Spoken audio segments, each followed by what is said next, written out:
आयोजित इस पत्रकार वार्ता में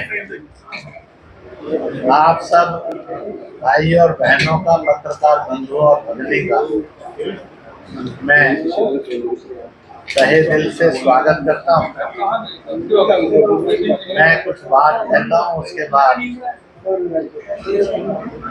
मुस्लिम मंच के नाम से आप जो भी पूछना चाहेंगे स्वागत।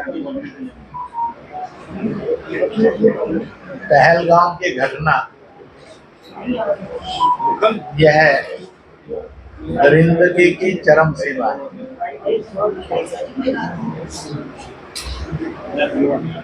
सारे देश में और दुनिया में रोष है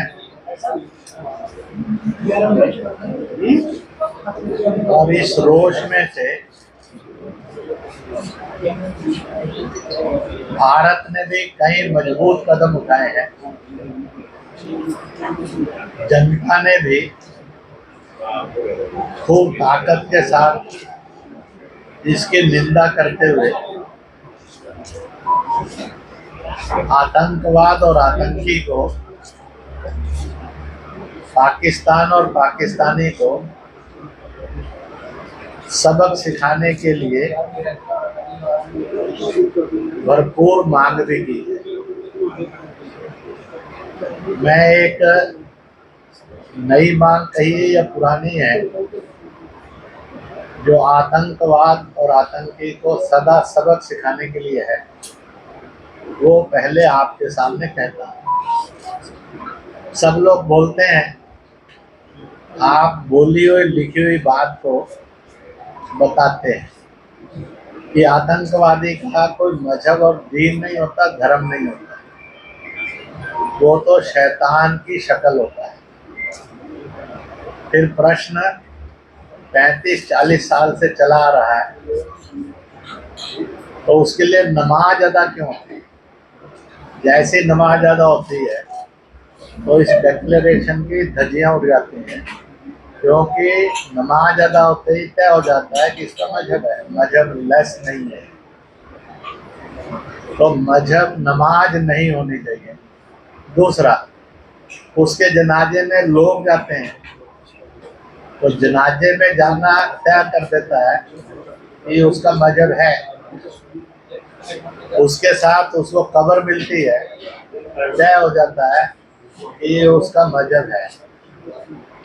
इसलिए आज अगर इस बात को लागू होना है तो जम्मू कश्मीर के और हिंदुस्तान के मुसलमानों ने पक्का तय कर लेना चाहिए, जब जब भी कोई आतंकवादी मरेगा, आतंकी घटना होगी, तो उसके लिए नमाज अदा नहीं होगी, क्योंकि उसका मजहब कोई नहीं।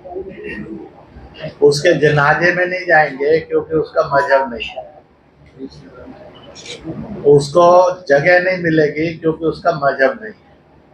बल्कि ऐसे शैतान के द्वारा जिन निर्दोषों को मारा गया, तो अगर प्रेयर करनी होगी तो उनके मजहब के अनुसार करनी होगी, क्योंकि मारे जाने वाले का तो धर्म है, उसका कोई धर्म नहीं ऐसा नहीं कहा जाता, उसका तो धर्म है।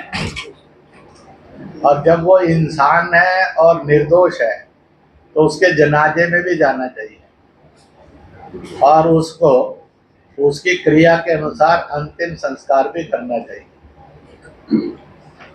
मुझे लगता है कि ये कदम अगर 25-30 साल पहले उठ जाता तो जम्मू कश्मीर के और देश के ये दुर्भाग्यपूर्ण दिन आगे नहीं बढ़ते।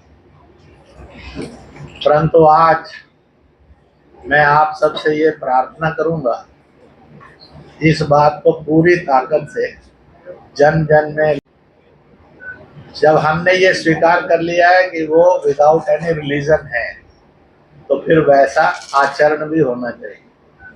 डबल स्टैंडर्ड नहीं चलते, उससे आतंकवाद ढील नहीं होता है, आतंकवाद सिर चढ़कर बोलने लगता है। इसी के साथ साथ बाकी प्रश्न आप पूछेंगे तो उसके अनुसार मैं बोलता जाऊंगा। अभी तक किया कि नहीं किया, पर इस समय करना चाहिए। पहलगाम के अंदर जो भी ऐसी घटनाओं की शहादतें हैं और पहलगाम के जो शहादतें हैं, इनका एक स्मारक बनना चाहिए। इसलिए बनना चाहिए, जम्मू कश्मीर में पर्यटन के अंदर कश्मीर घाटी में हर साल करोड़ों करोड़ लोग, लाखों लाख लोग आते हैं। किसी एक पॉइंट पर सर्वाधिक जाते हैं, वो पहलगाम। जब वहां स्मारक होगा तो वो स्मारक पाकिस्तान की घिनौनी करतूतों को बोलेगा। वह स्मारक आतंकी और आतंकवाद की घिनौने चरित्र को बोलेगा।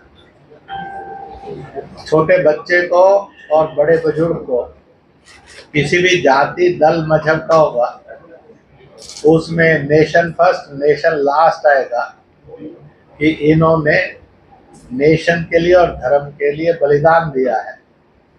उनके प्रति श्रद्धा भी जागेगी और लाखों लोग हर साल पहलगाम से पैट्रियोटाइज होते जाएंगे। यह एक बड़ा चीज बनेगी जो आने वाले कल के अंदर अनेक प्रश्नों का उत्तर देने में सक्षम बनेगी। भारत का हर जन इतने वर्षों से एक रास्ते से उत्तर दे रहा है, और वह तुम गोलियां चलाओ, सीने कभी कम नहीं पड़ेंगे। और इसलिए कश्मीर हमारा था, हमारा है, हमारा रहेगा। कश्मीर हिंदुस्तान का, हिंदुस्तानी का था, है और रहेगा। हर कश्मीरी हिंदुस्तानी था, है और उसको रहना होगा।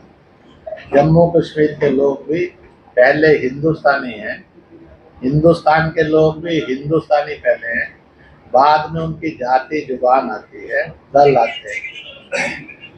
तो इस प्रकार से एक नई आवाज आने वाले कल के अंदर क्या क्या घटेगा, परंतु इतना पक्का है कि आने वाले कल के अंदर आतंकवाद को टीच द लेसन की सीमा तक देश जाएगा। पाकिस्तान को भी सबक सिखाने तक देश जाएगा। और हमें पूरा विश्वास है कि आने वाले कल के अंदर इस प्रकार का हिंदुस्तान हम और आप सब मिलकर बनाएंगे और उभरेगा। अब मैं आप सबसे विनम्र निवेदन करता हूँ, आप कुछ पूछना चाहते हैं तो पूछ सकते हैं।